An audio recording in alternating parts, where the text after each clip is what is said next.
नेताओं के घर में ऐसा किचन आपने नहीं देखा होगा। जौन तो कमाने लिए है तो दुनिया से चला गया। क्या बोल कर गए थे पप्पू इस बार? वो तो कहा कि जाएंगे तो बच्चा को पढ़ाएंगे, खिलाएंगे, घर द्वार बनाएंगे। ये सब करेंगे तो कुछ हम ये हम जिससे भी करें, मजदूरी तो करिए रहे। उसका बेटा भी मजदूरे बनेगा ना? हाँ, तो क्या कर, पढ़े लिखे लोग कहाँ से पढ़ पाएगा?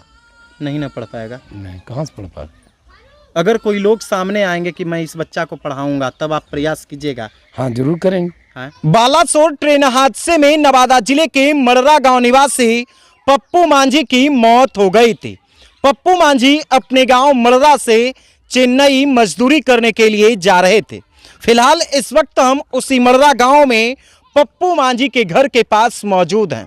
घटना का 10 दिन बीत गया और आज भी इस परिवार से दुख का पहाड़ नहीं गया है। ये देख लीजिए, ये वही परिवार हैं जो आज भी मर्माहत हैं और बस केवल और केवल चिंतित इसलिए रहते हैं क्योंकि ये लोग मजदूरी करते हैं और वही पप्पू मांझी मजदूरी करने के लिए ही अपने गांव को छोड़कर चेन्नई जा रहे थे। ये उसी पप्पू मांझी का पीछे जो तस्वीर आप देख रहे हैं, उन्हीं का ये आशियाना है, उन्हीं का ये घर है और इसी घर में पप्पू मांझी अपने परिवार के साथ रहते थे। उनके साथ उनकी पत्नी और उनके छोटे छोटे बच्चे रहते थे। ये उसी पप्पू मांझी का मिट्टी का घर है। आप देख लीजिए, इसी मिट्टी के घर को बनाने के लिए पप्पू मांझी अपने जन्मभूमि और अपनी मिट्टी को छोड़कर चेन्नई जा रहे थे और इसी दौरान बीच रास्ते में कोरोमंडल एक्सप्रेस दुर्घटनाग्रस्त हुई, जिसके बाद उनकी मौत हो गई। और ये वही मड़रा गांव है। इस गांव के लोग आज भी मर्माहत हैं। हर लोग केवल यही सोच रहे हैं कि आखिर क्या से क्या हो गया। वो परिवार अपने चेहरे पर खुशी लाने के लिए चेन्नई जा रहा था, लेकिन अचानक उस घर में मातम पसर गया। ये उनकी पत्नी है और ये उनके बच्चे हैं। क्या नाम हुआ आपका? परमीला देवी। प्रवीला देवी। कितने बच्चे हैं आपके? 3 बच्चा। 3 बच्चे हैं। हाँ। कैसे भरण पोषण होगा? और कैसे होगा? वो जौन तो कमाने लिए है तो दुनिया से चला गया। क्या बोल कर गए थे पप्पू इस बार? वो तो कहा कि जाएंगे तो बच्चा को पढ़ाएंगे, खिलाएंगे, घर द्वार बनाएंगे। घर बनाएंगे। घटना के बाद कौन कौन मिलने आए? घटना के बाद तो मिलने आए हैं, उतना हमको नहीं। विधायक आए थे। हाँ। सांसद भी आए थे। हाँ। गुंजन सिंह भी आए। हाँ आया। सब लोग आर्थिक मदद भी किए। हाँ। ये बच्चे हैं छोटे छोटे। हाँ, छोटा। ये बेटी है। हाँ, ये बेटी है। यही आपका घर है छोटा सा? हाँ, यही घर है मेरा। इसी घर में रहते हैं आप लोग? हाँ, यही घर में रहता है। चलो तो बाबू दिखाओ तो। ये पप्पू मांझी का घर है, मिट्टी का घर है। आप देख लीजिए, ये उसी घर का दरवाजा है और इसी घर के अंदर पप्पू मांझी रहते थे। आज भी उनके घर में वो उपला रखा हुआ है, जिसे हम लोग मगध के क्षेत्र में गोईठा कहते हैं और इसी गोईठे से वो अपना खाना बनाते थे। गोईठे से ही खाना बनता है बेटा? हाँ। हाँ? हाँ। घर में गैस नहीं ना है? हाँ? गैस इस नहीं ना है? ये पापा मजदूरी करके प्याज लाए थे ना? हाँ। हाँ? हाँ। ये प्याज पापा मजदूरी करके लाए थे ना? हाँ। हाँ? तुम लोग भी इसमें काम की थी? हाँ। प्याज को लाने में तुम लोग भी काम की थी ना खेत में? हाँ। पापा कितना प्यार करते थे तुमको बेटा? बहुत करते थे। बहुत करते थे ना? क्या बोल करके गए थे इस बार पापा? पढ़ाएंगे, लिखाएंगे, पैसा भेजेंगे, घर बनाएंगे। घर बनाएंगे, है ना? गोईठा पे खाना बनता है ना? हाँ। इसी में तुम लोग रहती हो? हाँ। हाँ? उस घर में। बगल वाला में भी है ना? यानी इसी मिट्टी का छोटा छोटा 2 कमरा है तुम्हारा? हाँ। 2 रूम है ना? हाँ। खाना कहाँ पे बनता है बेटा? उस घर में। बगल में। यानी एक ही कमरा, एक ही घरवा को 2 रूम को घर बता रही हो, है ना? ये देखिए, गरीब बच्चे अपने कमरे को आशियाना बता रहे हैं। ये पप्पू मांझी का घर है। ये देख लीजिए, पप्पू मांझी है ना, खेत में मजदूरी करके प्याज उपजाए थे और इसी परिवार की खुशहाली के लिए वो अपने घर और परिवार को छोड़कर चेन्नई काम करने के लिए जा रहे थे। इधर भी उनका एक छोटा सा कमरा है, उसे भी हम आपको दिखाते हैं। ये उसी मिट्टी के घर में पप्पू मांझी रहते थे। देख लीजिए इस घर की माली हालात, इस गरीबी को आप देख लीजिए। ये किचन है। नेताओं के घर में ऐसा किचन आपने नहीं देखा होगा और इसी किचन में उनकी पत्नी, जो पप्पू मांझी की पत्नी हैं, इसी किचन में खाना बनाती हैं। यही आपका किचन है? हाँ सर, ये किचन है मेरा। इसी में खाना हाँ, बनाते इसी हैं? में खाना बनाते हैं। क्या चीज से खाना बनाती हैं? ये गोईठा से बनाता है, जो जलावन से? हाँ। हाँ? गैस नहीं है? नहीं सर, गैस नहीं है। सब कुछ सामने में सर, जैसे खाना बना रहा है ये। बर्तन भी यही है सब? हाँ सर, बर्तन यही है, यही बर्तन से अब कैसे खाना खाइएगा आप लोग? अब कैसे आपका जीविकोपार्जन चलेगा? कैसे परिवार का भरण पोषण कीजिएगा? सहायता दो, सरकार से सहायता दिलाओ हमारा बेटी पे। कोई मदद करने वाला नहीं आया है ना सामने? नहीं सर, सामने से आया है उसमें गुंजन सिंह आया है। वही अब छोटा विधायक- छोटा लोग जो हाँ, आए हैं? हाँ, बड़ा लोग कोई नहीं आया है। 10-10 हजार वाले जो हैं? हाँ हाँ, वही सर। 10,000 5,000, चलिए उसी से इस परिवार का कुछ तो कल्याण होगा। लेकिन आज़ादी का 75 साल बीत गया साहब, और देख लीजिए ये दुर्भाग्य है।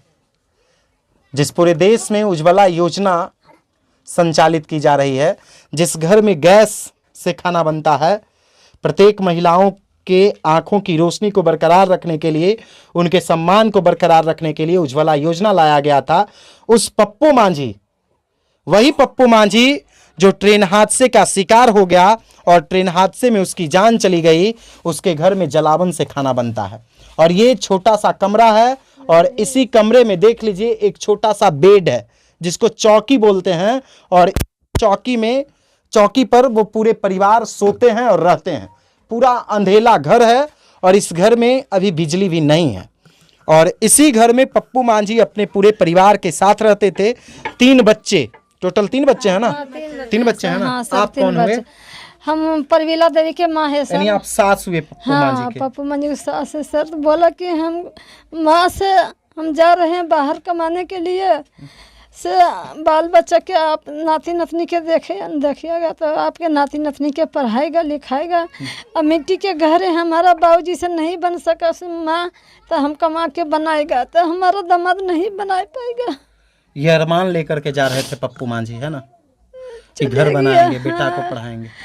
कुछ नहीं हुआ सर, सदा रह गया। ये पप्पू मांझी की सासू माँ हैं, जो इस दुख की घड़ी में उनके घर आए हुए हैं। और पप्पू मांझी इसी घर को बनाने के लिए अपने घर को छोड़कर चेन्नई गए थे। इसी मिट्टी के घर को पक्का में तब्दील करने के लिए वो चेन्नई गए थे, लेकिन दुर्भाग्य ऐसा हुआ कि वो इस दुनिया को ही छोड़ गए। ये उनके पिताजी हैं। क्या नाम हुआ आपका चाचा? हमारा बद्री मांझी ना। बद्री मांझी। पप्पू आपके बेटे थे? हाँ। क्या बोलकर इस बार चेन्नई गए थे? चेन्नई यही बोल के गया कि बाल बच्चा को बढ़िया से रखना, आप पैसा भेज देंगे तो 20,000 ईटा तुम मंगा लेना। 20,000 ईटा मंगा लीजिएगा। हाँ, यही उद्देश्य करके हो गया। अब कैसे ईटा मंगवाइएगा? अब कैसे ईटा? हैं? वो तो छोड़ के वो चलिए गया। कैसे उनके बच्चों का भरण पोषण होगा चाचा? कैसे उसका जीविकोपार्जन होगा? अब वो जैसे करेंगे तो कुछ हम ये अब जिससे भी करें, मजदूरी तो करिए रहे, ऊपर बोझ तो आ गया। ये मिट्टी का घर है ना? मिट्टी का घर। नेताओं का घर होता है मिट्टी का चाचा? नहीं, नेताओं का घर कैसा, वो तो भेबे करेगा। हैं? जो नेते तो उसको घेगा नहीं, तो मजदूरा कहाँ से आएगा? पप्पू मांझी। तो उसको कहाँ से आएगा? नेता नहीं। पप्पू मांझी कोई नेता नहीं ना था? नहीं, नेता कहाँ था सर? मजदूर था ना? मजदूर। उसका बेटा भी मजदूरे बनेगा ना? हाँ, तो की कर पढ़े लिखे लोग कहाँ से पढ़ पाएगा? नहीं ना पढ़ पाएगा। नहीं, कहाँ से पढ़ पाएगा? अगर कोई लोग सामने आएंगे कि मैं इस बच्चा को पढ़ाऊंगा, तब आप प्रयास कीजिएगा? हाँ, जरूर करेंगे। हाँ, जरूर करें। ये उनके दादाजी हैं, जो ये वादा कर रहे हैं कि अगर कोई व्यक्ति इनके बच्चों को पढ़ाने के लिए अगर सामने आता है, इन्हें मदद करने के लिए सामने आएगा, तो निश्चित तौर पर ये पहल करेंगे। आज भी धरती वीर विहीन नहीं है। पप्पू मांझी के परिवार को पालन पोषण करने के लिए, इनके बच्चों को बेहतर शिक्षा देने के लिए कई लोग सामने आ सकते हैं। इनके घर को बनाने के लिए कई लोग सामने आ सकते हैं। आप कई बार सुने होंगे कि कई हस्तियां जो हैं, कई मसीहा जो हैं, वो गरीबों का उद्धार करने के लिए सामने आते हैं। और ये वही पप्पू मांझी का घर है, जो पीछे आप देख सकते हैं। आज़ादी का 75 साल बीत गया, और आज़ादी का 75 साल बीतने के बावजूद भी इस बिहार में ऐसे मिट्टी का घर नज़र आ रहा है, जहां प्रत्येक साल सैकड़ों गरीब लोगों को आवास योजना का लाभ दिया जाता है। वैसे गरीब लोगों में पप्पू मांझी को आवास योजना का लाभ नहीं दिया गया था, और उनका जो अरमान था वो कोरोमंडल एक्सप्रेस दुर्घटना में उसी जगह पर दफन हो गया और उनका अरमान अधूरा रह गया। जिस अरमान को लेकर वो अपने घर को छोड़कर चेन्नई कमाने के लिए जा रहे थे कि इस बार पैसा भेजेंगे, 20,000 ईंटा लाइएगा, घर बनाइएगा, बेटे को बेहतर तरीके से पढ़ाइएगा, लेकिन वो सारा अरमान उनका समाप्त हो गया, वो सारा अरमान दफन हो गया। ये वही पप्पू मांझी का घर है।